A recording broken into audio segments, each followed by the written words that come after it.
Dear Papa Dudut, sumulat ako sa programa ninyong Barangay Love Stories dahil netong mga nakarang araw ay sobrang lungkot ko. Tapos aksidente kong nakita ang isa sa mga uploaded stories ninyo online na agad kong pinakinggan. At nung natapos ko nga ito ay nakaramdam ako ng gaan sa puso ko. Lalo na masasabi kong inspirational talaga yung tema ng naturang kwento. Doon na nagsimula ang pakikinig ko sa programa ninyo tapos ay naisip ko na what if ako naman ang sumulat para humingi ng payo sa mga kabarangay natin, Papa Dudut. Pero bago ko simulan ang pagkukwento ay magpapakilala muna ako sa inyo. Ako po si John David pero tawagin niyo na lamang po ako sa pangalang JD. 32 years old at nagtatrabaho bilang accountant sa isang private company sa Makati. Matangkad din ako, almost 6-footer, mestizo at gwapo. Dahil sa physical kong katangian, mataas talaga ang tiwala at kumpiyansa ko sa sarili ko. Yun din ang dahilan kung bakit naging habulin ako ng mga kababaihan. Wala ano magagawa ko kung pinanganak akong magandang lalaki? Pero syempre aminado rin akong chick boy, lalo na noong hindi ko pa nakikilala yung babaeng nagpatibok sa puso ko. Isang araw, inimbitahan ako ng best friend ko na magpunta sa party ng family nila kung saan ay 70th birthday celebration ng lola nila. Dito ko nakilala si Clarice na girlfriend ng isa sa mga cousin ng kaibigan ko. Maganda siya, sexy at may pagkasingkit. Malakas din ang datingan niya pero at the same time ay hindi siya yung mga tipo ko. Palibasa ay meron na rin akong ibang babaeng tinitingnan sa party na pinuntahan ko pero malabo ko siyang makausap. Kaya naman nagpunta na lamang ako sa cocktail section ng party hall para kumuha ng inumin. At nagkataon naman na nandun din si Clarice na agad napansin ang mga tinginan ko sa babaeng type ko, Papa Dudut.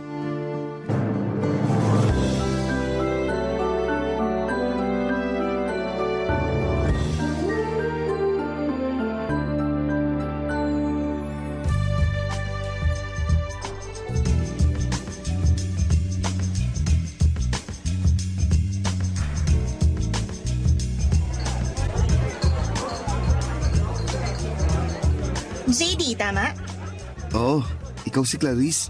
Ako nga. Pansin ko kanina pa nang lalaki ang mata mo kakatitig kay Yela. Yela who? Ayun. Ah, nahalata mo pala. Masyado ka namang observant. Of course. Simula kasi nang ipakilala ka sa akin ng boyfriend ko kanina. Hindi ka na nawala sa isip ko. Uy, bad yan. Baka magkasala ka sa boyfriend mo. As if naman magagawa akong magloko Swerte ko na sa kanya, no? Anong ibig mong sabihin? Sabi na kayo talagang mga lalaki yung totoong chismosa. Ikaw naman? Na-curious lang since nabanggit mo na. Kaya sabihin mo na. Siyempre, napaka-gentleman niya.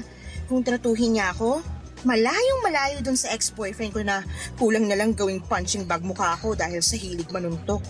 Dati nga yata ang pangarap maging professional boxer tapos ako yung ginawang sparring mate. Aray, abusado pala yung ex mo. Buti na lang iniwalayan mo na siya. Yeah, pero mantakin mo umabot pa kami ng 5 years. 5 years? Natiis mo yun? Oo, mahal ko Kahit naman sino basta mahal mo yung tao, mabubulag ka sa mga red flags nila. Ah, basta ako. Pinakamatagal ko ng relasyon, 3 buwan. Talaga? Relasyon ba tawag doon or what? Madali kasi ako magsawa sa babae. Gusto ko nagpapalit agad. Hindi ko kaya magtiis sa isang relasyon kapag di na ako masaya. Yan talaga ang mga salitaan ng mga certified chick boy. Wala tayong magagawa. Pinanganak tayong gwapo at habulin ng mga babae. Ay nako, pero sa nakikita ko, ikaw naman yung maghahabol sa babae. Balita ko kasi may pagka man-hater yang si Ella. NBSB din, kaya good luck sa'yo kung paano mo popormahan. Ganun ba? E di pag naging kami, ibig sabihin ako yung magiging unang boyfriend niya. Ganun na nga. Naniniwala naman ako makukuha ako loob niya kasi Lahat ng babae nahuhulog sa akin. Tingnan mo ikaw, na-attract ka nga sa akin, di ba? Huwag mo nga sabihin yan, baka may makarinig sa'yo. Ikaw ang may sabi na simula nung ipakilala ka sa akin ng boyfriend mo, di na ako maalis sa isip mo. Kanina yun, hindi na ngayon.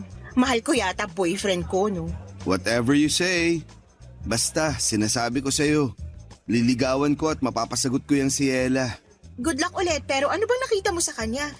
Don't get me wrong, maganda naman siya, pero ang baduy po, Morma. Sabi ng boyfriend ko, ganyan na raw si Ella kahit ng mga bata pa sila. Mahinhin, dalagang Pilipina. Yun nga yung nagustuhan ko sa kanya eh. Kasi karamihan sa mga babaeng nakikilala ko, nagpapakita agad ng motibo sa akin. Kumbaga, sunggab ng sunggab agad. Pero si Ella, kakaiba sa lahat. Kaya nakuha niya talaga atensyon ko. Excited na ako kung paano mo mababali ang sumpa ng pagiging NBSB ni Ella. Kaya nga tulungan mo ako. Anong gusto mong gawin ko? Kunin mo number niya para sa akin. Sure, hihingin ko sa boyfriend ko.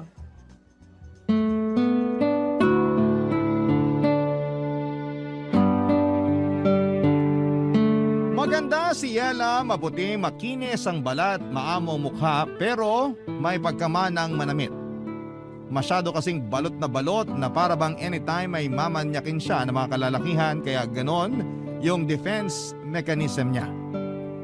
Pero kitang-kita ko pa rin ang kaseksihan niya dahil pasimple ko siyang tinitingnan ng mga panahong yon. Nakuha niya kasi ang atensyon ko at swerte dahil binigay din sa akin ni Clarice ang contact number niya na nakuha nito sa boyfriend niya. Natawa pa nga ako nung chineer niya ako na galingan ko ang panliligaw kay Yela Papadudut. Sa isip ko ay challenge na mapasagot ko si Yela dahil sanay ako na ako ang nililigawan at pinapasagot ng mga kababaihan. Pero iba pala talaga sa pakiramdam kapag tinamaan ka na ng pana ni Cupido. At nangyari nga yon ng unang beses kong makita si Yela. Pagkatapos ng party, agad kong tinext ang number niya. Pero ang tagal niya bago mag-reply. Siguro inabot pa ng kinabukasan mga bandang hapon. Akala ko tuloy ay pinagtripan lang ako ni Clarice, kaya maling number ang ibinigay niya sa akin. Pero nung i-text ko ulit doon si Yela ay halos lumabas ang puso ko sa aking dibdib. Dahil sa excitement at kaba nang mag-reply na siya. Natawa pa nga ako kasi para siyang jejemong mag-text. Una niyang tinanong kung sino ako at doon ako nagpakilala sa kanya. Akala ko ay walang magiging progreso ang pag-uusap namin dahil ang tagal na naman ulit bago niya ako nireplyan. Buti na lang at hindi ako sumuko hanggang sa nagtuloy-tuloy na ang pag-uusap namin. Makalipas ang 2 linggo ay nag-decide kaming magkitang dalawa, Papa Dudut.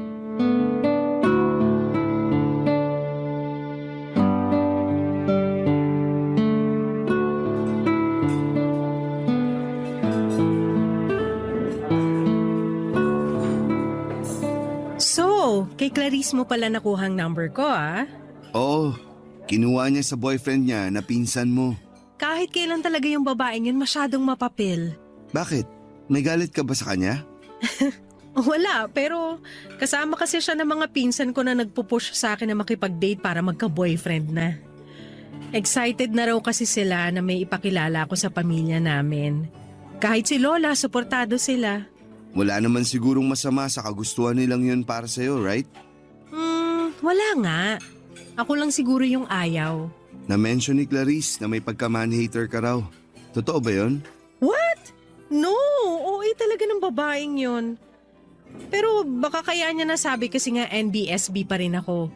Tsaka yung huling nang ligaw sa akin na lalaki, nireject ko agad para hindi na niya ipagpatuloy. Bakit? Hindi ka pa ba ready? Siguro, pero more on wala akong tiwala sa mga lalaki. Huwag ka sanang ma-offend May feeling ako na parang iba ka naman sa kanila. Normally, hindi talaga ako sumasama sa kahit na anong invite ng kung sinong lalaki pero eto tayo ngayon. Pumayag ako mag-usap tayo sa text at magkita ngayon. Hindi naman ako na-offend, pero pwede bang malaman yung rason mo? Kasi karamihan sa mga lalaki manloloko. Yung kasing ginawa ng husband ng ate ko sa kanya. Biruin mo, May 2 na silang anak tapos 6 na taon na rin silang kasal. Hindi pa kasama din yung 4 na taon nilang mag-boyfriend-girlfriend kaya bali 10 taon na silang magkarelasyon. Tapos pinagpalit lang siya sa ibang babae nung mokong na yon na nakilala lang niya doon nung last na nagbakasyon kami sa Boracay. Ay, grabe yung iyak ng ate ko. Kasi pinili talaga nung husband niya yung babaeng yon kesa sa kanila ng mga anak niya. Mali nga yung husband ng ate mo kasi hinayaan niyang masira yung pamilya nila. Pero di naman lahat ng lalaki katulad niya, Yela. Hindi ko naman nila lahat pero kasi... Ay, nung nakaraan lang, yung pinsan naming babae nag-share ng problema sa akin. Close kami nun kaya ako agad yung takbuhan kapag may problema, lalo na pag nagkakalabuan sila ng boyfriend niya. Same problem sa ate ko. Iniwan din siya at pinagpalit sa iba pero ang malupit, binuntis pa siya. Grabe! Awang-awa ako dun sa pinsan ko, para ko na yung kapatid. Hindi niyo na ba nahabol yung lalaki? Paano namin nahabulin bigla na lang naglaho na parang bula? Bakit ganyan kayo mga lalaki, ha? Bakit madali sa inyong iwanan at ipagpalit yung mga asawa at girlfriend nyo sa ibang babae? Kahit bagong kilala nyo pa lang. Sandali. Bakit parang kinorner mo naman ako sa tanong mong yan? Sagutin mo na lang, total lalaki ka naman. Gusto ko lang maintindihan kung ano yung tumatakbo sa isip nyo. Hindi naman ako magsasalita para sa karamihan ng mga lalaki. Kasi magkakaiba naman kaming tao.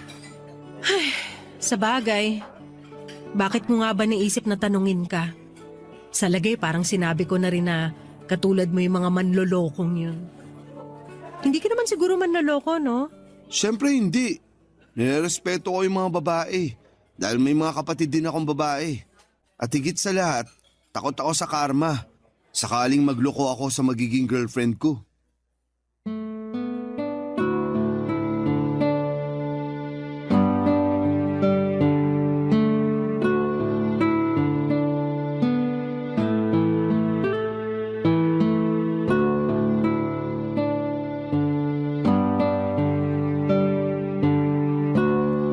Papadudot after ko siyang i-date sa isang mamahaling restaurant sa isang lugar na kung saan ay hindi ko akalaing magdadala ako ng babae. Pinasyal ko naman siya sa park, Papadudot, since nabanggit niya na mahilig siya sa nature. At buti na lang dahil maganda ang panahon ng araw na yon. Marami po kaming napag-usapang mga bagay tungkol sa trabaho niya at hobbies niya. Yung iba nga ay mga random things lang pero nagulat ako. Kasi na-enjoy kong pakinggan at malaman yon. After our first meet-up/date ay hinatid ko na si Yela sa apartment na tinutuluyan niya. Pero bago kami maghiwalay ay ninakawan ko siya ng halik sa labi niya. Kabado ako kasi akala ko ay sasampalin niya ako pero kitang-kita ko lang na nag-blush siya at ngumiti, Papadudot. Tapos ay nagulat ako kasi bigla niyang inangkla ang mga braso niya sa leg ko. At hinapit ako palapit sa kanya para ipagpatuloy ang aming halikan. Ang date naming yon ay nasundan pa ng ilang paglabas na masasabi kong nauuwi. Or nauuwi sa pag-check-in namin sa motel dahil hindi na talaga namin kayang pigilan ang init ng aming mga katawan. Oo, nakuha ko na si Yela sa kama pero hindi pa kami mag-on. Kaya nag-worry ako ng husto dahil baka wala talaga siyang planong makipagrelasyon sa akin. Pumayag naman siyang ligawan ko pero hindi niya pa rin ako sinasagot. Ewan, hindi lang ako sanay siguro kasi si Yela ang unang babaeng niligawan ko. Kaya naman may pangamba sa puso ko na baka pinapaasa niya lamang talaga ako. At sa huli, wala akong mapala sa kanya ng mga panahong yon, Papadudot. Barangay Love Stories. Barangay Love Stories. Pero lahat ng agam-agam ko kay Yela ay nawala. Noong pagkaraan ng isang buwan na panliligaw sa kanya ay binigay na niya sa akin ang matamis niyang oo. Grabe. Pakiramdam ko ako na ang pinakamaswerteng lalaki sa mundo dahil girlfriend ko na siya, Papadudot. Sa sobrang saya ko noong sinagot niya ako sa isa sa mga date namin, nilibre ko yung mga katabi naming table na kumakain. Wala sobrang in love ako kay Yela at ang sarap-sarap nito sa pakiramdam. Ilang larawan ko yon na para bang hindi na nakasayad sa lupa ang aking mga paa at nakalutang na ako sa ulap, Papa Dudut. Noong naging mag-on kami ni Yela ay doon ko na-discover na marami pa rin kaming pagkakaiba. At dahil nga may pagka-introvert siya, hindi ko siya mayayang pumunta sa mga bar para mag-relax at uminom ng kaunti. Kaya ang ending ay tropa ko na lamang ang niyayaya ko o kung hindi naman sila available ay nagsosolo na lamang ako. Pinapayagan naman ako ni Yela kasi hindi naman siya mahigpit, which I like dahil ayoko nung pakiramdam na kinokontrol ako. Masaya na rin naman ako na may kaunting lungkot kasi sana naman kahit papaano ay subukan man lang niyang makisama sa mga trip ko, Papa Dudut.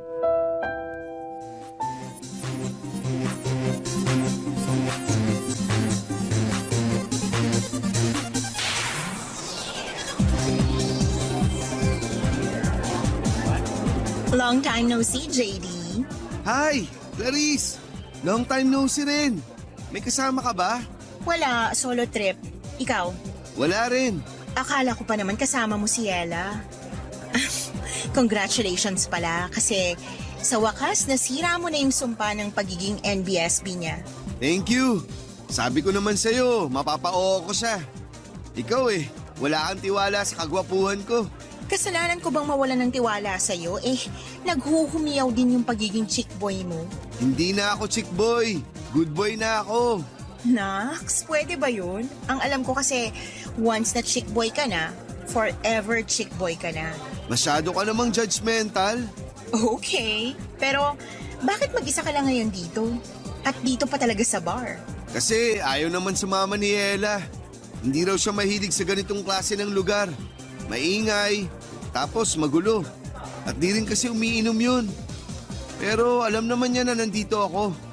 Kanina lang, kausap ko nga siya bago kita nakita Uy, updated yan.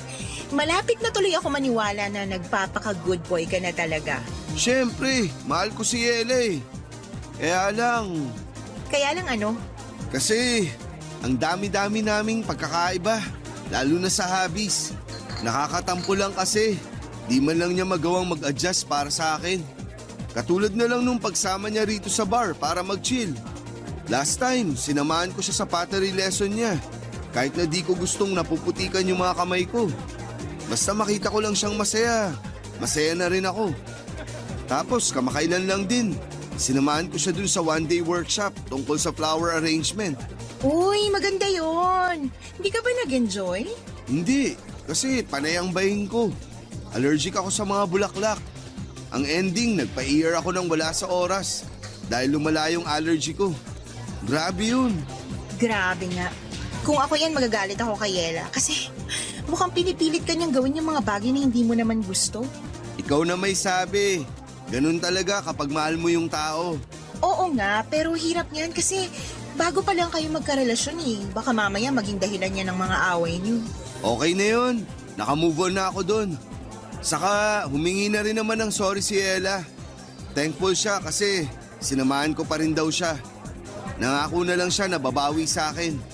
Kaya nga akala ko sasamahan niya ako nung niyaya ko siya mag-bar. Pero hindi. Kaya eto, mag-isa lang ako. Ikaw, nasan boyfriend mo? He's busy. May business trip ilang araw na. At miss na miss ko na nga. Kaya lang ano magagawa ko? Karibal ko yata doon, hindi ibang babae kundi trabaho niya. Wala talagang perfect na relasyon, no? Kasi kahit gaano pa natin kamahal yung mga jowa natin, may pagkukulang pa rin sila sa atin. Totoo rin naman kasi may tampo rin ako sa boyfriend ko. Hindi niya kasi ako pinagbigyan kahit bago man lang siya umalis. Isipin mo 2 linggo ko pa siya bago ulit makita. Tapos lagi pa siyang busy sa work. Pagbigyan? Sa kama. Kaya dinadaan ko na lang sa pag-inom Cheers para sa atin na nagsisolo trip tonight. Ah, yeah. Cheers! Gosh, ang sarap kahit na ang pait. Gusto ko pa ng isa. Sure ka? Baka malasing ka agad yan, ha? Nandiyan ka naman Di mo naman ako pababayaan, diba? Oo naman. Akong bahala sa'yo. Lasing na lasing si Clarice pero nagtira ako ng pang-uwi namin. Ako ang nag-asikaso sa kanya at plano kong isakay na lang siya ng taxi. Pero hinatak ako ni Clarice sa loob ng naturang taxi na pinara ko para sa kanya at pilit na pinapasama ako. Kaya wala na akong nagawa pa. Naisip kong i-check-in na lamang siya sa isang motel para doon magpalipas ng gabi. Tapos ay iiwanan ko na siya doon at uuwi na. Pero dahil sa kalasingan at init ng katawan ay hindi ko napigilan ang sarili ko na mahumaling kay Clarice. Nagsimula lang yon sa paghawak at halikan hanggang sa may nangyari na sa aming dalawa.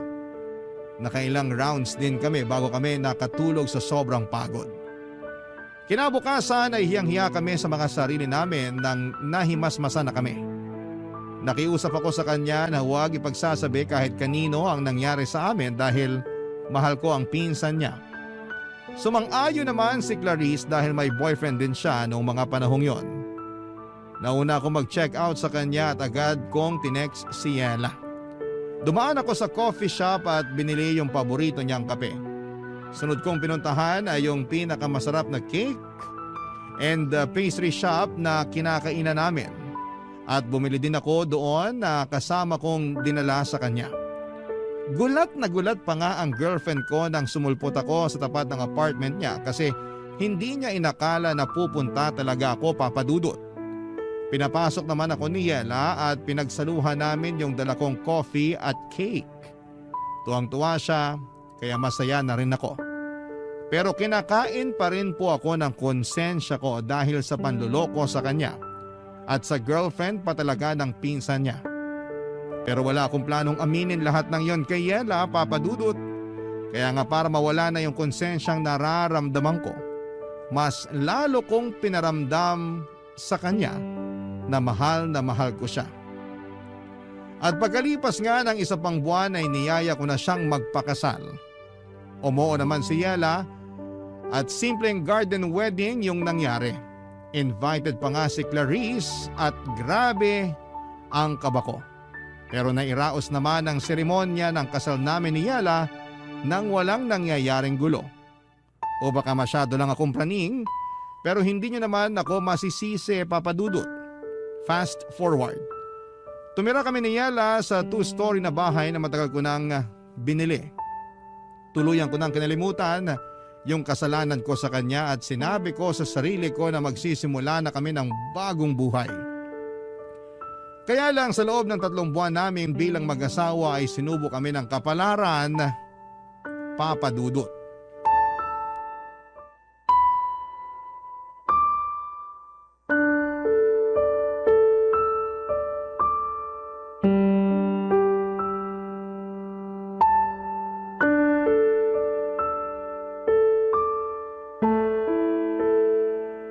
Negative na naman, babe. Ganun ba? Hayaan mo na. Subukan na lang ulit natin. Pero paano kung wala na naman? Paano kung negative na naman yung resulta? Hindi ko alam pero umasa na lang tayo na baka makabuo na rin tayo, babe. Pero pagod na akong umasa para lang mabigo na naman. Hindi na tayo bumabata. Gusto ko na magka-baby tayo, babe. Ikaw ba ayaw mo pa? Siyempre gusto ko, pero kung hindi pa binibigay sa atin, anong magagawa natin? So ganun na lang yun? Anong ganun na lang yun? Gusto mo na tanggapin na lang natin na hindi na tayo magkakaanak, ganun ba? Wala akong sinasabing ganyan, Yela. Sa tono mo kasi parang okay lang sa'yo na hanggang ngayon wala pa rin tayong baby. Eh ano ang gagawin ko? Sige nga, sabihin mo yung gagawin ko at gagawin ko. Bakit mo ako sinisigawan? Ikaw kasi, para kang bata kung umasal. Ako pa pala yung parang bata umasal eh. Masisisi mo ba ako? Ginagawa naman natin yung lahat pero parang wala pa rin. Bakit ganon? Bakit yung iba ang dali lang sa kanila magka-baby? Pero bakit tayo hirap na hirap? Ano bang mali sa katawan ko? Nakakainis naman. Babe, makinig ka, okay? Makinig ka sa akin, please. Titigan mo ako sa mga mata, Yela. Nakikinig ako sa'yo. Ikaw na ang may sabi. Ginagawa naman natin ang lahat. Kaya nga tsagain lang natin. Sundin natin yung sinabi ng doktor na gagawin para makabuo tayo. Tapos ipagdasal din natin. Kasi naniniwala ako na kapag pinagdasal natin yung bagay na gustong-gusto natin, ibibigay sa atin yun ng Diyos. Ayoko lang na iwanan mo ko pag hindi kita nabigyan ng anak. Bakit ko naman gagawin yun? Hindi ko lang mapigilang matakot. Hindi ko gagawin yun sa'yo. Hindi kita iiwanan dahil lang di mo pa ako mabigyan ng anak. Di ba? Nangako tayo sa harap ng Diyos na aalagaan natin ang isa't isa, na mananatili tayo sa tabi ng isa't isa sa hirap at ginhawa. Kaya bakit ko naman sisirain yung sumpaan natin yun? Sige nga. Pasensya na kung masyado lang akong praning. Ayoko lang masira yung pamilya natin lalo na nagsisimula pa lang tayo. Hindi masisira ang pamilya natin kahit naabutin pa tayo ng ilang dekada na mag-asawa. At kung kalooban ng Diyos na hindi tayo magkaanak, di pa rin kita iiwan, babe. Mahal na mahal kita. Ikaw yung babaeng pinili kong makasama habang buhay. Kaya tutuparin ko yung pinangako ko sa'yo nung kasal natin. Mahal na mahal din kita. At ikaw din yung lalaking gusto ko makasama habang buhay. Kaya salamat, babe. Kasi napanatag na yung kalooban ko. Mabuti naman.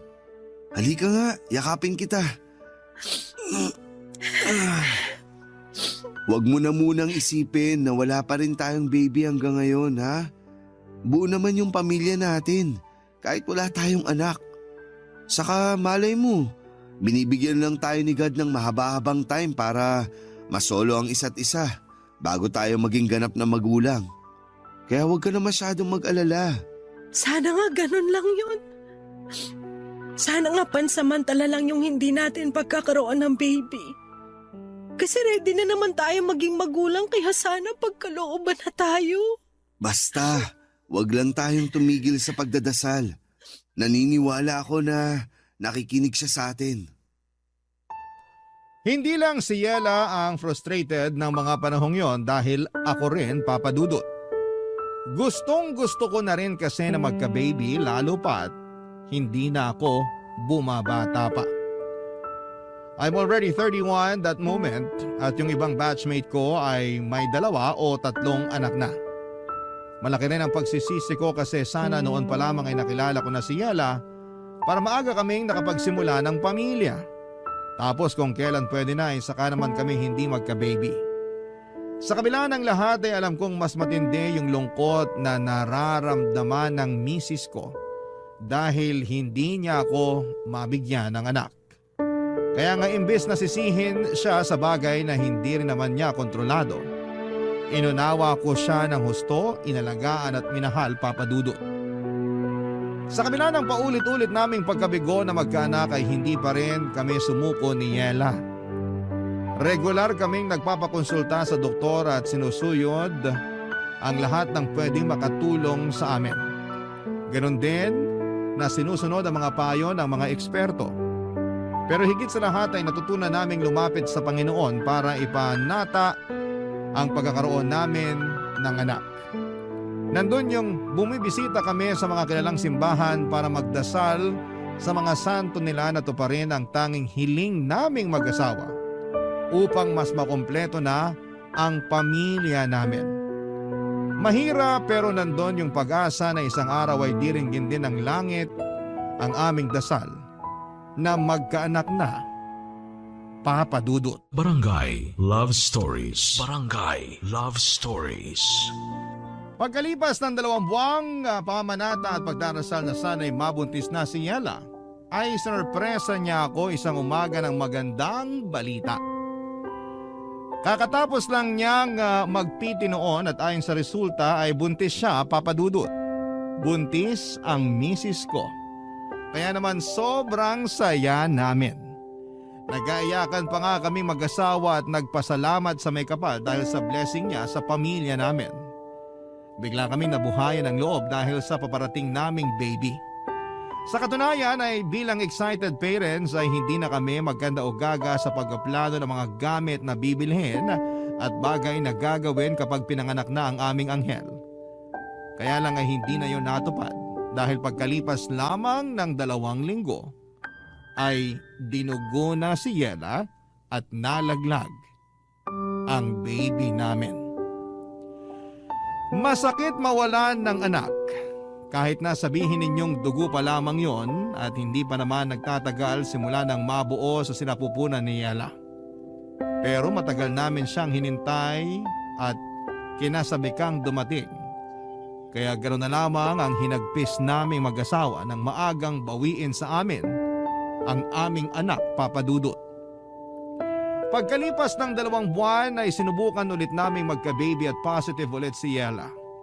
That time ay mas iningatan na namin ang pagbubuntis niya pero pagkalipas lang ng 1 buwan ay muling nalaglag ang baby namin. Lugmok na lugmok kaming mag-asawa at hindi ko makausap ng matino si Yela. Hanggang sa bigla na lamang pumasok sa isipan ko yung kasalanang nagawa ko kay Yela. At ewan ko ba kung bakit ko biglang chinat sa messenger si Clarice para maglabas ng nararamdaman sa kanya. Kinomfort naman niya ako at aaminin kong gumaan ng feelings ko ng panahon na yon. Hindi ko na lamang namalaya na mas madalas ko na pala siyang kinakausap kesa sa misis ko, Papa Dudut.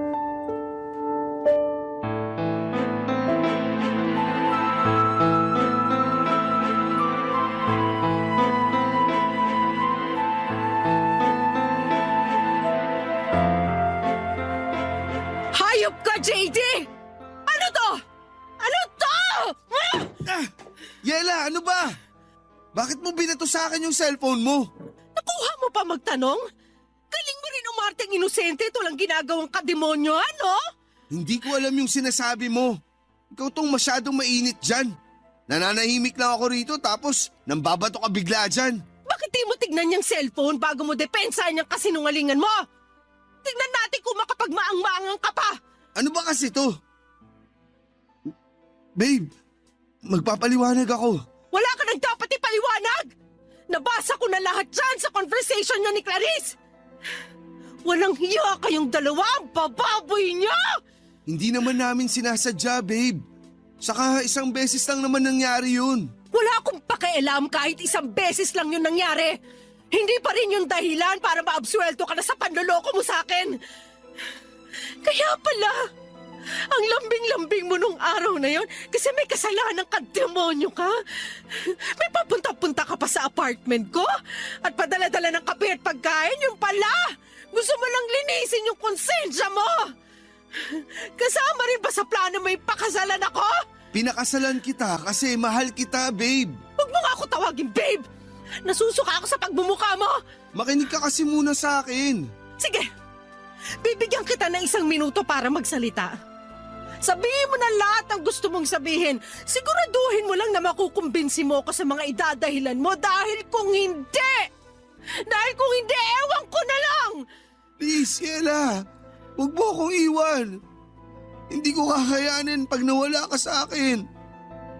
Mahal kita eh. Yung nangyari sa amin ni Clarice, wala lang yun. Dahil lang yun sa alak. Saka kasalanan niya kasi inakit niya ako. Nagmagandang loob lang ako na i-check-in siya nun sa motel. Kasi lasing na lasing siya. Pero siya tong nagbigay ng motibo. Pero pinatulan mo pa rin. Ibig sabihin gusto mo rin. Ibig sabihin malisyoso ka. Kaya ginalaw mo siya. O tapos ano na ngayon? Ha? Sa kanya ka naman nagpapa-comfort kasi alam mong devastated ako dahil sa pagkawala ng mga anak natin? Ha? Ganun ba yun, JD? Hindi lang naman ikaw yung nagluluksa. Ako rin naman. Pero napaka-unfair mo. At ako pa yung unfair. Oo, kasi akala mo ikaw lang yung nawalan eh. Ako rin naman. Lagi kang nagagalit sa akin na para bang kasalanan ko kung bakit di nabubuhay yung mga anak natin. Hindi mo ako kinakausap kaya sino kakausapin ko? Tapos doon ko na naisip si Clarice kasi alam ko maiintindihan niya ako at di nga ako nagkamali. Ang kapal ng mukha mo! Wala kaming ginagawang masama ni Clarice. Nagpapa-comfort lang ako sa kanya. Pero bakit ka nagpapa-comfort sa ibang babae? May asawa kang tao! Alam mo, napakabulok ng katwiran mo! Walang ginagawang masama natikman niyo na nga yung isa't isa! Yela, huwag kang magsalita ng ganyan. Bakit? Nahihiya ka? Aba, dapat lang na mahiya ka kasi nakakahiya naman talaga yung ginawa nyo. Nakakadiri kayo! Nasusuka ako sa inyo! Galit na galit sa akin si Yela nang malaman ang panluloko ko sa kanya noong hindi pa kami kasal. Pero wala na rin naman ako magagawa para itama ang pagkakamaling yon dahil sa nangyari na. Pilit kong pinaintindi sa kanya na dala lamang yon ang kalasingan at bugso ng damdamin pero nagbingi-bingihan si Yela sa mga rason ko. Hindi ko na alam ang gagawin ko noon at naiyak na lamang din ako sa sobrang aburido dahil sa kamalasang nangyayari sa pamilya namin. Galit na galit sa akin si Yela, kulang na lamang ay isumpa niya ako, Papa Dudut. Muli ako nakaramdam ng konsensya sa mga kasalanan ko sa kanya pero thankful pa rin ako dahil hindi ako hiniwalayan ng misis ko. Siguro kahit papaano ay tinablan siya ng pakiusap ko na huwag akong iiwanan. Mahal na mahal ko kasi siya. At nangako ako na gusto kong bumawi sa mga pagkakasala ko sa kanya. At kahit na hindi naman siya sumagot o sumang-ayon, ramdam ko na binigyan pa rin niya ako ng pagkakataon. Kaya ginawa ko talaga ang lahat para suyuin siya. Kahit kasal na kami, niligawan ko ulit si Yela. Pinaramdam ko sa kanya na siya lang ang babaeng gusto ko at mamahalin sa panghabang buhay. Na siya lang ang pinakamaganda at natatangi sa lahat. Pero ewan ko ba kung bakit parang lagi niyang binabaliwala yung mga efforts ko. Lagi niyang pinaparamdam sa akin na hindi ko makukuha ang loob niya kahit na anong gawin ko. Doon ako nakaramdam ng frustration kasi ang unfair niya para sa akin, Papa Dudut.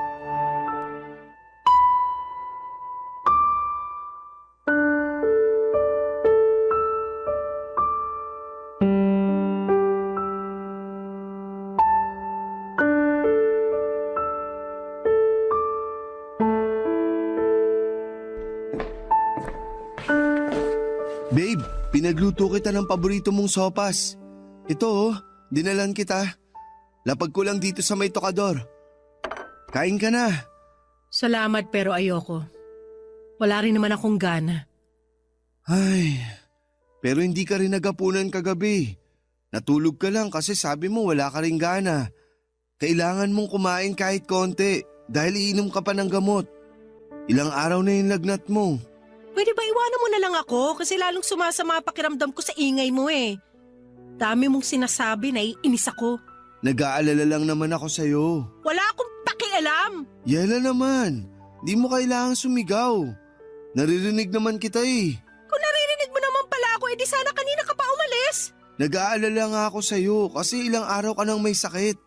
Kaya hindi ka gumagaling kasi ang tigas ng ulo mo. Mas gusto ko nga na hindi na ako gumaling para mamatay na lang din ako katulad ng mga anak natin. Huwag mo namang sabihin yan Sasabihin ko yung gusto kong sabihin dahil ito yung nararamdaman ko. Pagod na ako, JD. Pagod na akong pakisamahan ka sa isang bubong dahil ang asawa na kita. Sinubukan ko naman na patawarin ka. Nabigyan ka ng tsansa na bumawi pero sa tuwing nakikita kita, naaalala ko yung pagtataksil mo sa akin. At wag mo na rin subukan mga tuwiran dahil hindi na inuubra sa akin, hayop ka. Ay, pero ginagawa ko naman lahat, di ba? Bumabawi ako. Nagsisisi. Pinaparamdam ko sa'yo na ikaw lang yung mahal ko. Akala mo ba sapat na yon? Kasi kung oo, di sana nawala na tong pait at bigat na nararamdaman ko sa dibdib ko. Sana kung ganun lang kadali ang lahat, matagal na kitang napatawad pero hindi eh. Hindi nga ako makahinga ngayon dahil sa matinding galit kaya pwede ba? Lumayas ka na sa harap ko! Hindi ko kailangan ng pag-aalala mo! Please, Yela. Hayaan mo lang akong gawin yung tungkulin ko bilang asawa mo. Hayaan mo akong alagaan ka. Sige na. Kumain ka na para makainom ka na ng gamot. Sabi ayoko niyan! Bakit mo ginawa yun? Nag-aaksaya ka ng pagkain! Ikaw kasi ang kulit mo eh. Sinabi ayoko ng sopas mo, pinagpipilitan mo pa. Tsaka nung malay ko kung nilagyan mo pala yan ng lason para matuluyan na ako. Nang sa ganon, kayo na ni Clarisse magsama. Walang ganun! Masyado ka lang praning! Masisisi mo ba ako? Eh kasalanan mo kung bakit ako nagkakaganito. Kaya magtiis ka. Kasi ito na yung ganti ko sa'yo. Sisiguraduhin kong ikaw ang susuko sa ating dalawa dahil hindi na mangyayari na pabalik tayo sa dati. Wala kang dapat na sisihin kundi sarili mo. Kaya linisin mo na yung kalat at umalis ka na sa harapan ko!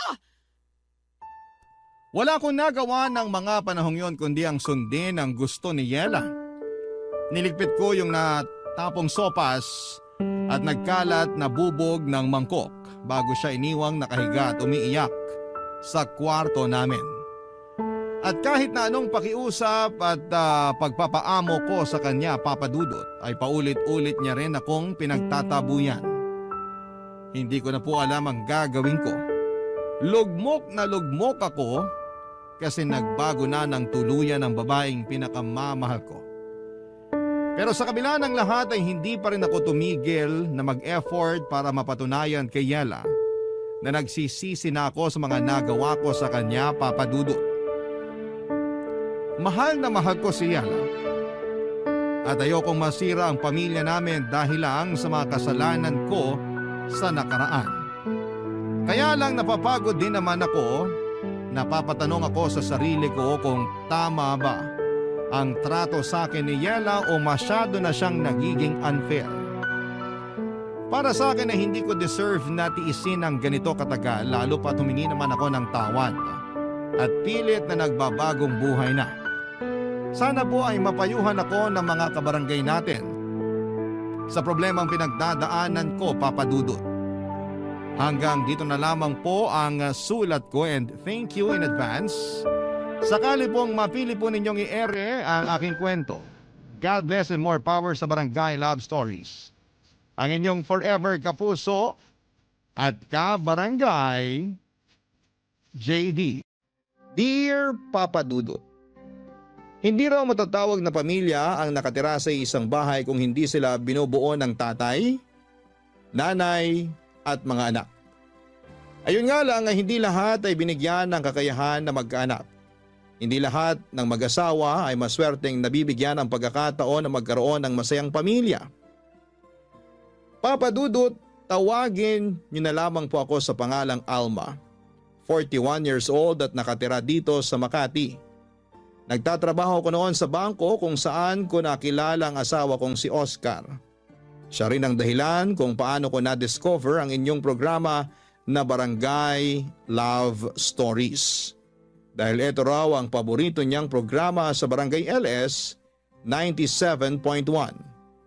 Manager siya noon sa bangko at isa naman akong accountant. Nagsimula kami bilang isang mabuting magkaibigan dahil siya halos ang nag-train sa akin noong bago pa lamang ako. Nagsimula rin kasi siya sa pagiging accountant bago na-promote bilang manager. Marami din kaming napagkakasunduan nung magkaibigan pa lamang kami ni Oscar. Pati nga pagdating sa pagkain ng maanghang, parehas din kami ng hilig ni Oscar. Kaya naging madalas noon ang tuksuhan sa opisina sa aming dalawa. Tuksuhan na nauwi sa relasyon at masayang pagsasama bilang mag-asawa.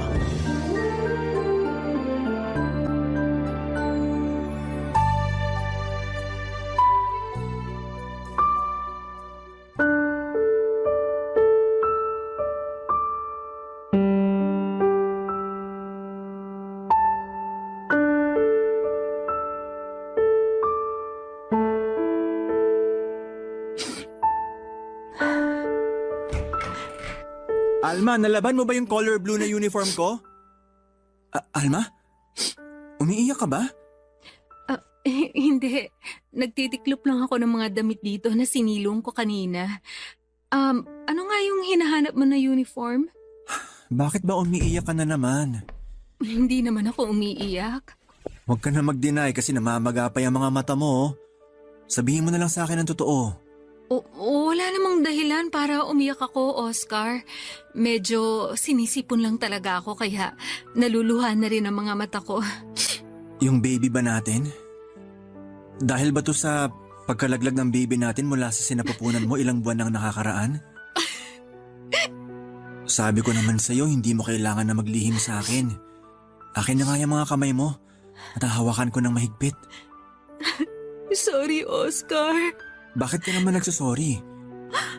4 na buwan na kasi ang nakakalipas mula nang makunan ako. At nangako ako na hindi na ulit ako iiyak pa. Pero hindi ko talaga mapigilan na maluha eh. Normal lang naman na umiyak, lalo na sa'yo. Halos 6 na buwan mong pinagbuntis ang anak natin. Kaya alam ko na ikaw ang mas apektado sa pagkawala niya. Hindi ko lang kasi maintindihan, Oscar. Bakit ganun? Bakit kailangan na mawala pa siya sa atin? May dahilan kung bakit nangyayari ang mabibigat na bagay sa buhay natin, Alma. Ano pa bang dahilan ang pwedeng ibigay? Sa 4 na beses na pagkawala ng baby natin mula sa sinapupunan ko. Bakit kailangan pa ulit-ulit na lang ako makunan? Bakit kailangan na mangyari pa sa atin to? Bakit tayo pa? Hindi ko masasagot yan sa ngayon. Pero sigurado ako na may tamang panahon para makuha natin ang mga kasagutan sa mga tanong mo. Saan ba ako nagkulang, Oscar? Sinabi ko naman sa'yo noon na wala kang naging kahit na anong pagkukulang, Alma. Oscar, sinunod ko lahat ng bilin ng doktor sa akin. Mula sa pagkain ng mga tama hanggang sa pahinga na kailangan ng katawan ko. Pumahig na nga rin ako na mag-resign sa trabaho dahil ng sinabi ng doktor na dapat kong gawin. Mas inalagaan ko ang katawan ko para sa baby natin. Pero bakit pumitiw pa rin siya? Bakit nawala pa rin ang anak natin? Baka hindi pa raw tayo handa para magkaroon ng anak. Kaya hindi pa siya binibigay sa atin. Ano pa bang kailangan nating gawin? Para makita ng Diyos na handa na tayo maging magulang. Alma, mahirap sagutin ang mga tanong mo dahil hindi ako ang Diyos. Isa lang ang alam ko. Wala kang naging pagkukulang. Naging mabuti kang asawa sa akin at ina sa mga anak natin na pinagbuntis mo kahit hindi man sila nabuhay sa mundong to. Oscar, sorry. Sorry talaga. Sorry kung palagi na lang akong ganito. Palagi na lang akong umiiyak. Sorry kung palagi mo na lang akong nakikita na mahina. Tahan na, Alma. Hindi mo kailangan na mag-sorry sa akin. Ang gusto ko lang, kahit alam ko na mahirap, magpakatatag ka. Kasi yun ang paulit-ulit kong ginagawa. Nahihirapan din ako kasi 4 na beses na tayong nawala ng anak. Nahihirapan ako pero nagpapakatatag ako para sa'yo. Kaya sana, yun din ang gawin mo. Magpakatatag ka rin para sa akin.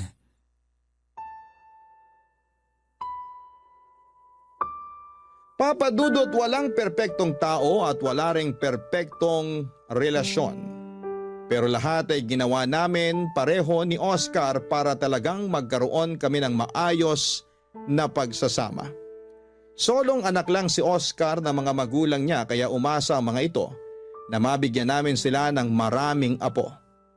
Naalala ko pa noong unang beses ko silang makilala. Walang ibang bukang bibig ang nanay niya kung hindi sana maka-4 o 5 anak daw kami ni Oscar. Umaasa raw sila na magkakaroon kami ng malaki at masayang pamilya. Nang mga panahon na yon ay hindi pa kami kasal ni Oscar.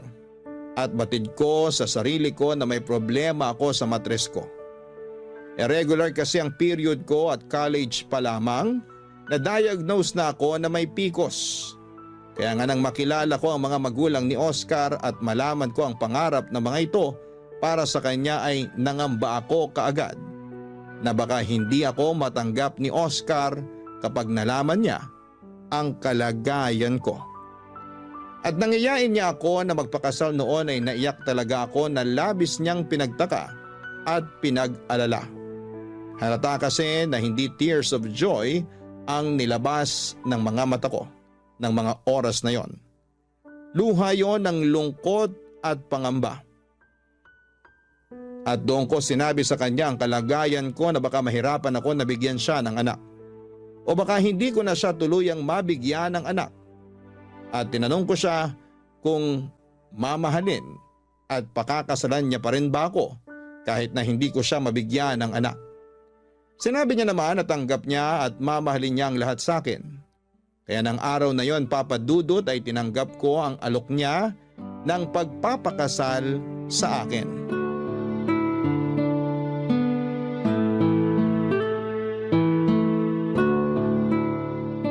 Alma, ang sarap nitong niluto mong sinigang ah. Talaga? Sakto lang ba ang lasa ng sabaw at pagkakaluto ko sa karne ng baboy? Saktong-sakto lang ang lahat. Kita mo nga oh, pangatlong bulos ko na ng kanin tong nasa plato ko ngayon. Ganyan ka naman talaga kumain kapag sinigang ang ulam. Kasi paborito mo yan. Pero iba talagang pagkakaluto mo ngayon. Sobrang sarap talaga. Namiss mo lang yung sinigang ko. Nako, siguro nga. Kung pwede nga lang, gabi-gabi sana ito lang ang ulam natin eh. Hoy, hindi naman pwede yun. Kasi kailangan din natin mag-ulam ng gulay sa ibang araw. May gulay naman tong sinigang ah. Alam ko, pero iba pa rin yung nag-uulam tayo na puro gulay lang. Lalo na sa ganitong edad natin na malapit na mawala sa kalendaryo. Oscar? Alma? Sino yung kumakatok? Gising pa ba At kayo? ganitong oras pa talaga? Oscar? Parang boses nga ni Jenny yun na Alma? dati nating katrabaho. Pupuntahan ko lang Oscar? yung kumakatok kasi Alma? tapos na rin naman akong kumain. Pagbuksan Sige, niyo naman ako ng susunod pinto, rin kaagad please. ako. Jenny! Sabi na nga ba at boses mong narinig ko? Alma! Alma, salamat. Pinagbuksan mo ako ng pinto. Teka, bakit ka umiiyak? Tsaka, bakit may dala kang malaking bag? May pasa ka pa sa pisngi at braso mo, oh. Pasensya na talaga sa abala. Pero wala na kasi kung alam na pwedeng mapuntahan. Ayos lang, Jenny. Halika, pumasok ka nga muna. Salamat. Maupo ka muna sa sofa. Sige. Ano ba nangyari? Sabihin mo sa akin. Si Edward kasi. Pinagselosan niya yung dati kong kaklase na nakasalubong namin sa mall kaninang umaga. Oh, si Jenny palang bisita natin. Oscar, ikuha mo naman muna si Jenny ng isang basong tubig. Sige, sandali lang. Sinaktan ka na naman ba ng live-in partner mo? Kaya may pasa ka sa braso at pisngi mo? Oo. Ayaw niya kasing maniwala na wala naman kaming naging relasyon nung dati kong kaklase. Nagulat at natuwa lang kami na makita ang isa't isa kaya bigla siyang napayakap sa akin. Pero pinaalis ko na rin kagad siya kasi napansin ko na iba nang tingin sa kanya ni Edward. Tapos, nung makaalis siya, pinagtaasan na ako ng boses ni Edward hanggang sa paunahin na niya akong umuwi ng bahay. Nung makauwi naman si Edward, lasing na siya. At doon na niya ako sinimulang sigawan at saktan. Eto na ang tubig, Jenny. Uminom ka muna.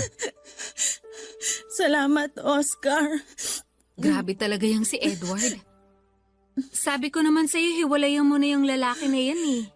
Kasi hindi naman to ang unang beses na sinaktan ka niya. Mabuti na lang at walang nangyaring masama sa pinagbubuntis mo, Jenny. Kaya nga pinilit ko na talagang makaalis sa bahay na yon. Nung huminto siya sa pananakit sa akin kanina at lumabas ng bahay, kinuha ko kaagad yung mga importanteng gamit ko at nilagay ko dito sa bag. Hindi na ako nagdalawang isip pa na iwan siya dahil baka yung pinagbubuntis ko naman ang mapahamak ng dahil sa kanya. Sa wakas, natauhan ka rin na iwanan ng walang hiyang lalaki na yon. Ang laki na ng tiyan mo, oh. Parang ilang buwan na lang manganganak ka na, pero sinasaktan ka pa rin ng hayop na yon. Alma, Oscar, alam kong nakakahiya pero pwede bang dito muna ako sa bahay niyo kahit ilang araw o linggo lang? Wala kasi akong alam na pwedeng puntahan dito sa Maynila.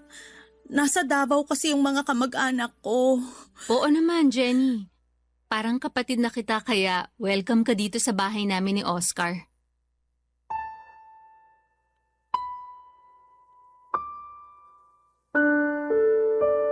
Papadudot, bago kami magpakasal, ginamot ko muna ang PCOS ko at nagpa-regular check-up ako sa isang OBGYN. Gusto ko kasi na maayos kong maibigay ang sarili ko sa magiging asawa ko.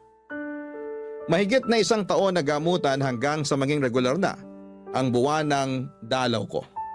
At sabi ng doktora ko noon na mas naging maayos na raw ang matres ko.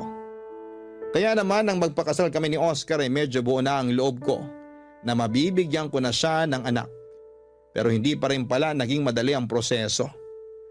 Lalong tumibay ang pagdududa ko sa sarili ng 4 na beses na akong makunan. Sobrang bigat noon kasi pakiramdam ko. Naging pabaya akong ina. Kahit lahat ng payo ng doktor ay sinusunod ko naman. Mula sa minor exercise na kailangan kong gawin, mga gamot na kailangan kong inumin at pagpapahinga para sa katawan ko. Hanggang sa pati na ang pag-resign sa trabaho ko ay sinang-ayunan ko rin. Lahat ng effort at sakripisyo ko ay nakita yon ni Jenny na kaibigan at dati kong katrabaho. Bago siya umalis sa bangko kung saan kami nagkakilala ni Oscar, siya ang pinaka naging malapit na kaibigan ko. Kaya naman alam niya lahat ng tungkol sa kwento ng relasyon namin ng asawa ko. At hindi talaga kami nagdalawang isip na tulungan siya, Papa Dudut. Barangay Love Stories. Barangay Love Stories. Papa Dudut, naunang magtrabaho si Jenny sa bangko kung saan kami nagkakilala ni Oscar noon. Kaya naman nauna rin talaga silang maging magkaibigan. At masasabi ko na si Jenny ang naging tulay para maging malapit kami noon ni Oscar sa isa't isa. At kahit sa ibang bangko na siya nagtatrabaho noon, siya pa rin ang kinuha naming maid of honor sa kasal naming mag-asawa.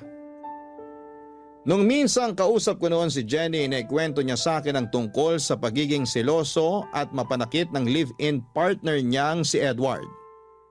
Pero hindi ko inakala na darating sa puntong pupunta siya sa bahay namin na maraming pasa sa mukha at katawan. Pinayuhan namin siyang magsampa ng kaso o kahit na ipabarangay ang kinakasama niya, pero ayaw niya na raw ng mas malaking gulo. Nakiusap na lamang siya na tumuloy sa amin hanggang sa makapanganak siya. Nagsilay ng isang napaka-cute na baby girl si Jenny, Papa Dudut. Malusog ito at kamukha talaga ng kaibigan ko kahit baby pa lamang ang anak niya. 2 buwan pa ang lumipas ay nagpaalam si Jenny na magtatrabaho sa Taiwan at iiwan muna sa amin ang anak niya. May kamag-anak daw kasi itong nagtatrabaho doon at nag-alok ng mabilisang proseso kay Jenny para makapagtrabaho din doon. Ang sabi niya ay magpapadala daw siya ng panggasto sa oras na maging maayos na ang sitwasyon niya doon. Kaya pumayag na rin kami ni Oscar. Maayos ang komunikasyon namin sa unang ilang buwan niya sa Taiwan.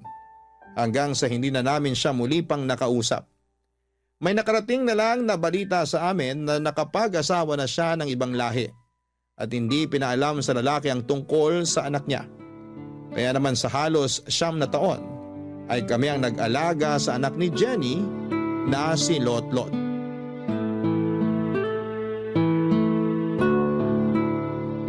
Sakto na tong pagkakaluto ko dito sa mga turo na to. Para sa merienda ni na Lotlot at Oscar mamaya. Pauwi na rin siguro ang mga yon.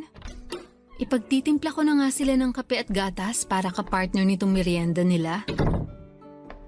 Nay! Nakauwi na po kami ni Tatay! Mabuti naman at nandito na kayo sa bahay. Mukhang saktong uwi namin kasi nakahanda na dito sa lamesang merienda namin. Tama ka dyan, kaya umupo na kayo dyan sa harap ng lamesa para sabay-sabay na tayong makapagmerienda. Wow! Turon! Saging na may langka ang laman ng turon na yan, Lotlot. Alam ko kasi na yun ang paborito mo. Opo, Nay! Thank you po! Walang anuman, anak. Oh, kumain ka na. Sige po, Nay! Kumusta naman ba ang mga grades ni Lotlot, Oscar? Ito ang card ng grades niya sa iba't ibang subject. Matataas lahat ng nakuha niya. Patingin nga ako. Aba! Matataas nga tong grades mo, Lotlot. Siyempre po kasi lagi po ako nag-aaral. Kung nandun ka lang kanina, ikaw yung bubulungan ng teacher niya na si Lotlot daw ang pinakapaborito niyang estudyante sa klase niya. Pabulong niya lang sinabi kasi baka raw marinig ng ibang magulang na nandun sa classroom. Pero ilang beses niya talagang binidang pagiging tahimik pero bibo ng anak natin. Ang galing naman talaga ng anak namin. Sobrang nakaka-proud.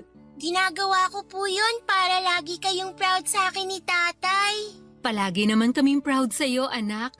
Pero sayang talaga at hindi ako ang kumuha ng card mo kanina. Ang sakit kasi talaga ng puson ko dahil unang araw ng dalaw ko ngayon. Mabuti na lang at pinayagan na mag-leave sa trabaho ang tatay mo ngayon. Aliw na aliw nga po si tatay sa classroom namin kanina eh. Talaga? Opo, kasi may mga kaklase ako na tatay din nila yung kumuha ng card nila. Yung mga tatay po nila yung kakwentuhan ni tatay kanina. Nakakatuwa lang kasi akala ko talaga ako lang ang lalaking pupunta dun kanina. Marami-rami rin pala kami. Aba, marunong ka na rin makipagkwentuhan sa iba mga magulang ha? Nawala na talaga ang pagiging tahimik mo, Oscar. Mababait din kasi yung mga nakilala ko doon, kaya napakwento talaga ako. Kumusta na palang pakiramdam mo ngayon? Mas maayos na kaysa kanina. Hindi na ba masyadong masakit ang puson mo? Hindi na kasing sakit nung kagaya kaninang umaga. Magpahinga ka na lang ulit mamaya. Ako na lang ang magluluto ng pagkain natin para sa hapunan. Hindi na, ayos lang ako. Kaya ko namang mag-asikaso ng hapunan mamaya. Hayaan mo nang ako ang gumawa nun at magpahinga ka na lang muna. Tama po si tatay, Nay. Tutulungan ko po siya kaya huwag niyo na pong alalahanin ang pag-aasikaso ng hapunan. Magpahinga na lang po kayo at sisiguraduhin ko na masarap ang ulam na iluluto namin ni tatay. Di ba po, tay? Siyempre naman anak, lalo na kapag katulong kita sa pagluluto mamaya. Wala naman po akong assignment ngayon eh, kaya tutulungan ko po talaga kayo. Ipagluluto po natin si nanay ng masarap na hapunan. Ay, naku talaga tong anak ko. Napakalambing kahit kailan. Pahakap nga ako. Papadudod, sinubukan namin na kontakin ang ilang kakilala ni Oscar na nagtrabaho din sa Taiwan. 2 taon na noon si Lotlot at gusto lang naming malaman kung ayos lang ba ang kalagayan ni Jenny. May isang pinsan doon si Oscar na nakausap namin sa Facebook at pinakita namin ang picture ni Jenny. At kinumpirma niyang yun nga raw. Ang nakita niya na naglalakad sa loob ng isang mall kasama ng isang lalaki na ibang lahi. Nakita niya rin na malaki na ang tiyan ni Jenny at halatang nagdadalang tao ito. Nakiusap kami sa pinsan ni Oscar na sa susunod na makita si Jenny, magpakilala siya na pinsan ng asawa ko at tanungin kung anong plano sa anak niyang si Lotlot. Muli raw nag-cruise ang landas nila sa isang lugar sa Taiwan at ginawa niya ang pakiusap namin. Wala raw noong kasama si Jenny kaya nagawa itong kausapin ng pinsan ni Oscar. Nagsorry raw si Jenny sa pinsan ng asawa ko at sinabing wag raw sanang sasabihin sa asawa nito ang tungkol kay Lotlot. Dahil hindi raw alam ng asawa ni Jenny na may anak na siya. Sinabi rin daw ni Jenny na sa amin na lamang daw si Lotlot dahil baka hindi ito matanggap ng asawa niya. Nasaktan kami noon para kay Lotlot. Kaya naman mula noon ay mas tinuring na talaga namin na parang tunay na anak si Lotlot.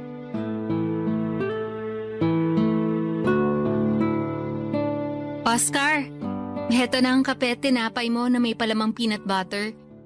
Ilalagay ko muna dito sa mesa tong tray kasi mainit pa tong 2 tasa ng kape na nandito para sa atin.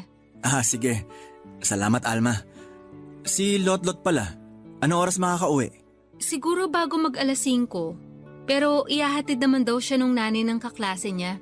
Medyo malapit lang din naman dito yung bahay kung saan sila gumagawa ng school project ng mga classmates niya. Mukhang napaka-busy ng anak natin Nako, sinabi mo pa, Oscar. Minsan nga nang sinilip ko yan sa kwarto niya na madaling araw, nakita ko na nakahiga na siya sa kama niya. Malalim na ang tulog pero may hawak pa na libro. Sinabi ko na sa kanya noon na iwasan ang pagbabasa ng libro habang nakahiga Pero talagang dinadala niya hanggang sa kama niya ang pagre-review niya. Malapit na rin kasing exam nila, di ba?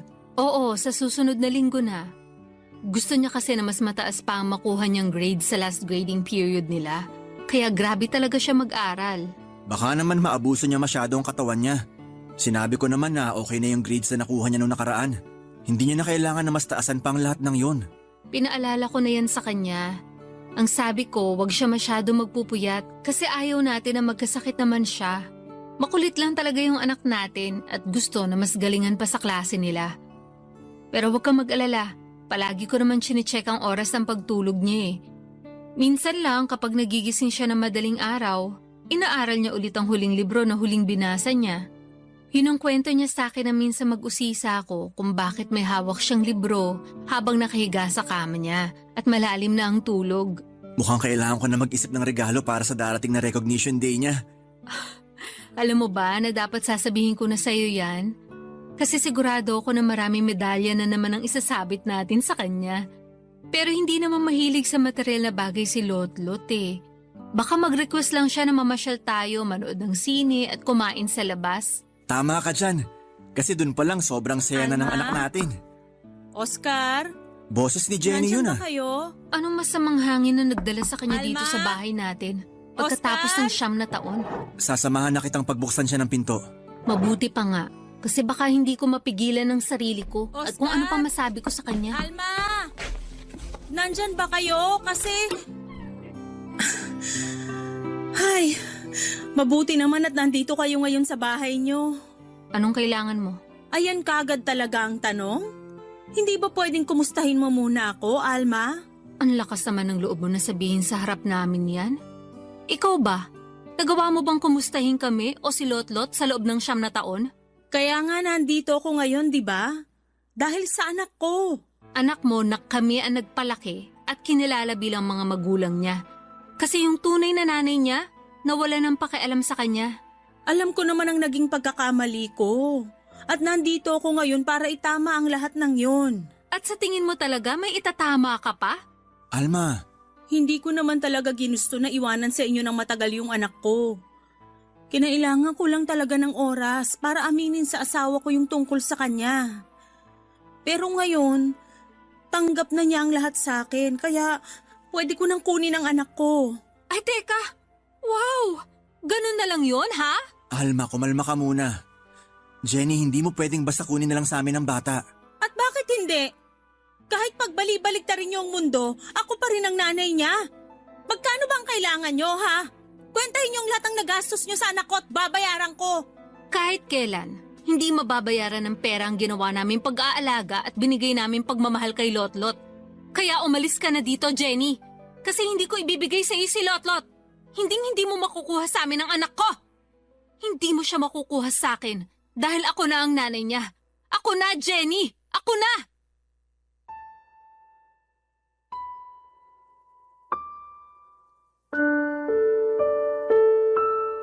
Papadudot mula ng unang beses kong mabuhat si Lotlot noong baby pa lamang siya. Parang nabuhay ang pagiging pusong nanay ko. Alam kong hindi ko siya anak pero nang mga oras na yon, pakiramdam ko ay para sa akin siya. Kaya nga ako talaga ang unang pumayag nang sabihin ni Jenny na sa amin muna ang anak niya habang nagtatrabaho siya sa malayo. Alam ko na mali kasi na hindi naman niya kami kamag-anak pero may parte sa sarili ko noon. Ang humihiling na sana'y hindi na muli pang balikan ni Jenny ang anak niya.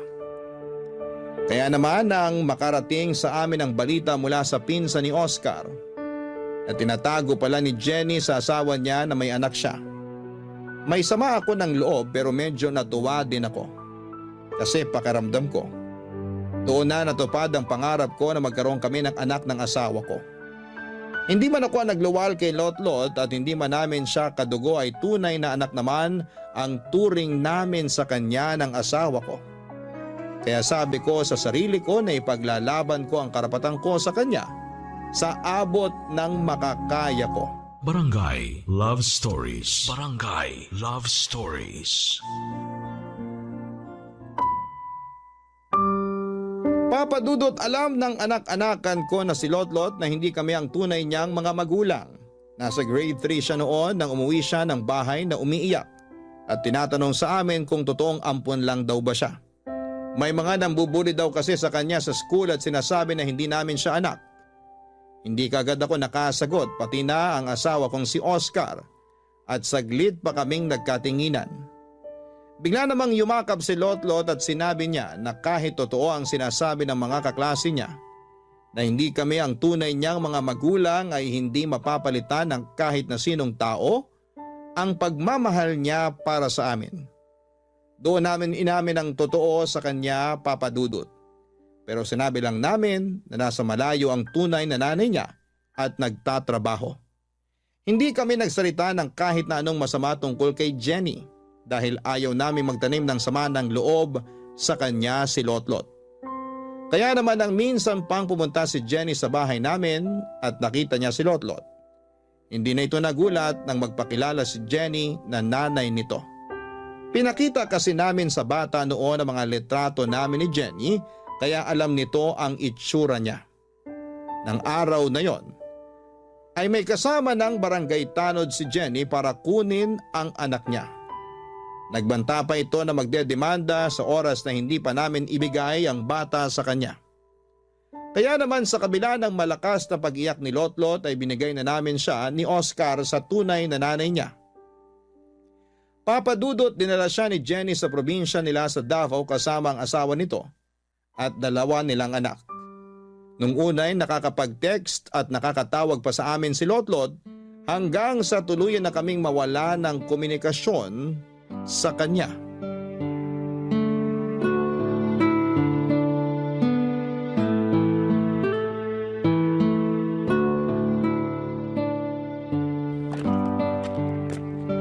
Nandito ka lang pala sa labas ng bahay.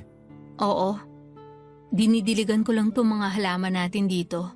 Akala ko nasa likod ka ng bahay at naglalaba doon. Inuna ko na muna ang gawin ng pagdidilig dito kasi medyo maaga pa naman. At saka, konti lang din ang labahin ko kaya mabilis ko rin na matatapos yun. Sige, tutulungan na lang din kita sa pagdidilig sa mga to.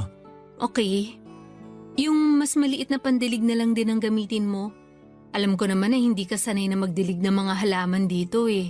Baka malunod pa sila kapag tabo ang ginamit mo. Hindi rin kasi ako madalas na tumambay dito sa mini garden sa labas ng bahay natin. Oo, kasi ang madalas na kasama ko dito, si Lotlot. Alma, Sorry, Oscar. Alam kong nangako ko na hindi na ako iiyak pero sobrang namimiss ko na kasi ang anak natin. ako rin naman. Araw-araw kong namimiss si Lotlot. Ang laki nang nagbago sa bahay natin, no? Oo. Kahit ganun pa rin ang itsura, nagbago naman yung sigla. Dahil hindi na natin naririnig ang malalakas na tawa ni Lotlot. Siya lang kasi ang nagbibigay ng sigla at kulay sa bahay at buhay natin. Nang dahil kay Lotlot, naramdaman natin kung paano maging magulang. Kung paano magkaroon ng isang tunay na pamilya. 1 taon na rin pala mula nang malayo siya sa atin. Halos 1 taon na rin natin siyang hindi nakakausap. Alma, sigurado naman tayo na nasa mabuti siyang kalagayan. Kasama niya ang tunay na nanay at mga kapatid niya. Oo, pero sana hayaan din ni Jenny na makita at makasama ulit natin ang bata. Alam niya naman na sobrang napamahala sa atin si Lotlot. Huwag niya sanang ipagdamot yung konting oras na pwede natin makausap ang anak natin. Siguro gusto niya lang na mas makilala siya ni Lotlot bilang nanay nito. Na mas makapag-focus ang bata na makilala siya ng pamilya niya. Hayaan na lang muna natin dahil sigurado ako na magbibigay din siya ng oras na makasama ulit natin si Lotlot. Sana mag-upload na ulit ng bagong picture si Jenny na kasama si Lotlot. Halos ilang buwan na rin kasi mula nang huli siya mag-public post ng picture nila ng family niya. Namimiss ko na makita si Lotlot kahit sa mga picture lang sa Facebook. Alma? Jenny? Anong ginagawa mo dito? Gusto ko sana kayong makausap. Kasama mo ba si Lotlot? Hindi. Pero siya ang dahilan kung bakit pumunta ako ngayon dito sa bahay niyo. Una sa lahat, gusto ko munang humingi ng tawad para sa mga nagawa at nasabi kong mali sa inyong dalawa. Alam ko naman na hindi ko dapat nilayo sa inyo si Lotlot. Alam ko na sobrang minahal niyo ang anak ko na parang tunay niyo na ring anak. Gusto ko lang talaga na mas mapalapit kagad ang loob niya sa amin kaya umuwi kami ng Davao. Sorry talaga. Sa totoo lang, nasaktan talaga ako sa ginawa mo. Pero pilit kong inintindi ang lahat. Inintindi ko kasi pareho tayong nanay ni Lotlot. Kaya malaki ang pasasalamat ko sa inyong mag-asawa, lalo na sa iyo, Alma. Para sa pag-aalaga at pagmamahal na binigay mo sa anak ko. Lumaki siyang napakabuting bata at walang galit sa akin. Dahil yun daw ang sinabi mo sa kanya. Alam kasi namin na darating ang araw na babalik ka at magpapakilala sa anak mo. Kaya sinabi namin sa kanya na kahit na anong mangyari, huwag siyang magtanim ng sama ng loob sa'yo. Salamat. Salamat talaga sa inyo. Pero Jenny, kasama mo bang lumawas ng Maynila si Lotlot? Pwede ba namin siyang makita o kahit madalaw man lang? Oo, pwede niyo siyang dalawin o puntahan. Nasa Maynila rin siya pero nakakonfine siya sa ospital dahil sa sakit niya na bone cancer. Stage 4. Papadudot nung nakakausap pa namin sa text at tawag si Lotlot. Madalas niyang ikwento na napakabait daw ni Jenny sa kanya. Pati na ng asawa nito at 2 anak. Kaya naging panatag ang kalooban namin na nasa mabuti siyang kalagayan. Pero pagkalipas ng 1 buwan na hindi na ulit nakapag-text o nakatawag si Lotlot sa amin. Nung una'y nag-aalala talaga ako dahil wala na akong naging balita pa sa kanya. Nakablock kasi ako sa Facebook ni Jenny. Kaya naman gumawa ako ng dummy account. At nang makita ko sa mga public posts niya, ang mga pamamasyal ni Jenny kasama ang asawa nito, si Lotlot at 2 pang anak ay naging panatag na ang loob ko kahit na papaano. Inisip ko na lamang na ang mahalaga ay masaya si Lotlot kasama ang tunay na nanay niya. Pinilit kong makontento sa mga nakikita ko na public post ni Jenny kasama si Lotlot sa Facebook. Ang hindi ko inaasahan, yung biglang pagdating ni Jenny sa bahay namin para sabihin na may taning na ang buhay ng pinakamamahal namin na si Lotlot.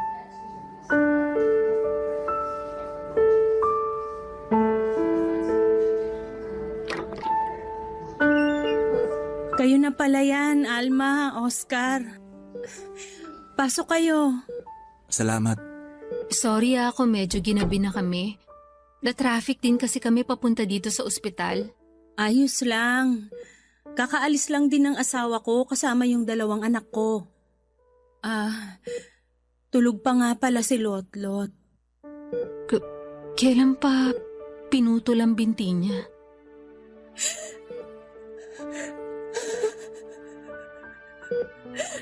2 months ago.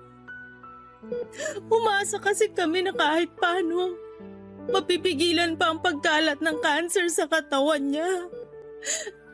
Maliit na chance, pero meron. Yun ang sabi ng doktor.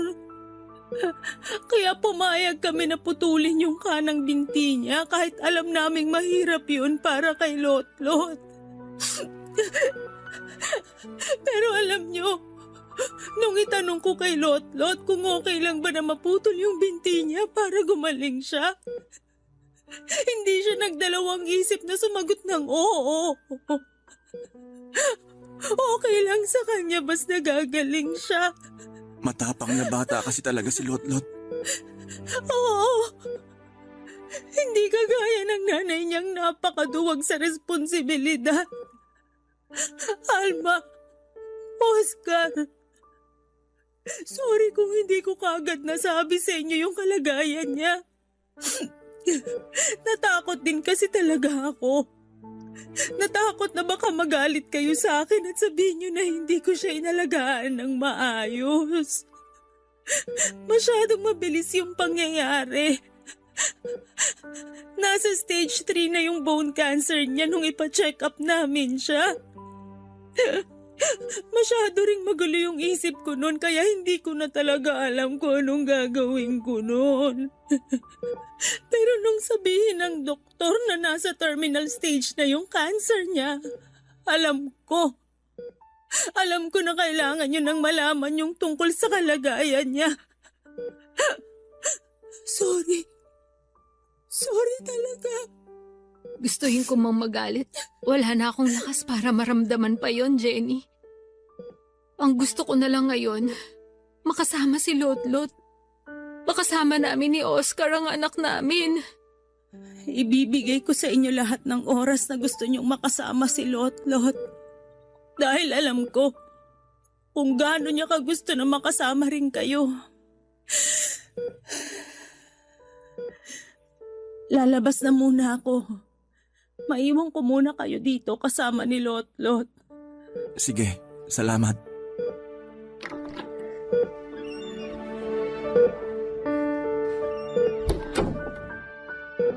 Oscar, ang laki na nang nagbago sa itsura ng anak natin. Sobrang payat na siya. Tsaka ang putla ng mga labi niya. Sana mas maaga ko siyang naalagaan. Sigurado ako na paulit-ulit niya tayong hinahanap noon. Tatay Oscar? Nanay Alma? Kayo po ba yan? Lotlot, anak! Kami to. Kami to ng nanay Alma mo. Nananaginip po ba ulit ako? Anak, hindi to isang panaginip lang. Totoo na nandito kami ng tatay mo sa tabi mo. Kami talaga to, Lotlot. Eto, hahawakan ko ang kanang kamay mo. Hindi nga po ako nananaginip. Totoo po na nandiyan kayo ni tatay ngayon. Nararamdaman ko po ang higpit ng hawak niyo sa kamay ko at init ng palad niyo, Nay. Sobrang na-miss ko po kayo. Miss na miss ka rin namin. Kung alam mo lang, Lotlot. Nay, Tay, wala na nga po pala akong kanang binti. Hindi ko na po magagawang makipaglaro ng habulan sa inyo. Ayos lang, anak. Palagi na lang kitang bubuhatin kapag naglalaro tayo. Salamat po talaga kasi tinalaw niyo po ako ngayon dito. Palagi ko po kasing napapanaginipan na kasama ko kayo. Pero ngayon, totoong nandito na po kayo sa tabi ko. At kahit kailan, hindi na kami mawawala ng tatay mo sa tabi mo. Kaya magpalakas ka, Lotlot. Magpalakas ka para sa amin. Mahal na mahal ko po kayo. Mahal na mahal ka rin namin, anak. Sobra. Kung alam mo lang, napakalaki ng pasasalamat namin sa Diyos kasi binigay ka niya sa amin. Kaya sana patuloy ka magpalakas. Dahil gusto ka pa namin makasama na mas matagal ng tatay mo. Magpalakas ka, anak, ha? Magpalakas ka para kina nanay at tatay.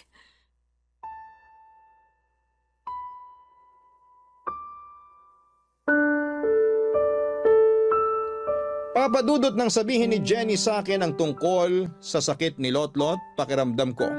Ako yung nabigyan ng taning ang buhay. Ang hirap maghanap ng mga salitang pwede kong sabihin kay Jenny noon kasi nilalamo na ako ng matinding kalungkutan. Kaya naman kinabukasan ay kagad naming pinuntahan ni Oscar ang ospital para dalawin si Lotlot. Grabe ang pagpigil ko ng mga luha nang makita na putol na ang kanyang binti.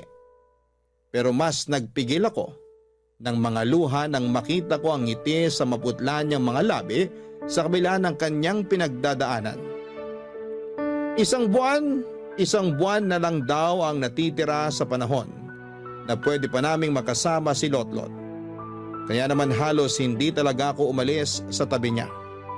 Hinayaan naman ako ni Jenny na mag-alaga kay Lotlot hanggang sa huling sandali ng buhay niya. Mula sa isang buwan na taning sa kanya ng doktor ay halos 2 buwan ko pang nakasama at naalagaan si Lotlot. Ang halos 2 buwan ng buhay ko na puno ng saya at pighati ng tuluyan na kaming iwanan ni Lotlot. Naniniwala ako, Papadudot, na ang presensya ng bawat tao ay may dahilan sa buhay ng iba. Kaya siguro naiwan sa amin si Lotlot noon ay para maramdaman ko kung paano ang maging isang nanay ng mga panahon na yon. Siya ang naging sagot sa lahat ng matinding kalungkutan na pinagdaraanan ko noon nang dahil sa presensya ni Lotlot. Napuno ng saya ang 9 na taon ng buhay ko na kasama siya. Akala ko ay pangmatagalan na pagluluksa ang mararamdaman ko nang dahil sa pagkawala ni Lotlot. Pero makalipas ang 5 taon mula nang siya'y magpaalam, dininig ng Diyos ang napakatagal na naming ibinagdarasal ng asawa kong si Oscar. At sigurado ako na tinulungan ako ni Lotlot na ibulong sa Diyos na pagbigyan ang matagal ko nang ipinagdarasal. Ang magkaroon kami ng sariling anak. Dahil ngayon habang sinusulat ko ang kwento naming ito ay mag-4 na buwan na akong nagdadalang tao. Napakalaki ng pasasalamat ko sa biyayang ibinigay sa akin ng Diyos. Dahil sinabi ng doktor na malusog ang baby na nasa sinapupunan ko. Kaya sisiguraduhin ko na pupunuin namin ang pag-aalaga at wagas na pagmamahal ang anak namin sa oras na isilang ko siya. Gaya ng ginawa namin sa unang anak namin na si Lotlot. Umaasa ako na kahit papaano ay may maiwang aral at inspirasyon ang kwento kong ito, Papa Dudut. Inspirasyon na maikli lamang ang buhay ng tao, kaya sulitin po natin ang bawat oras na pwede pa nating makasama ang mga mahal natin sa buhay. Hanggang dito na lamang po ang sulat ko. Mabuhay ang Barangay Love Stories at naway patuloy na mamayagpag ang Barangay LS 97.1. Ang inyong forever kapuso at kabarangay, Alma.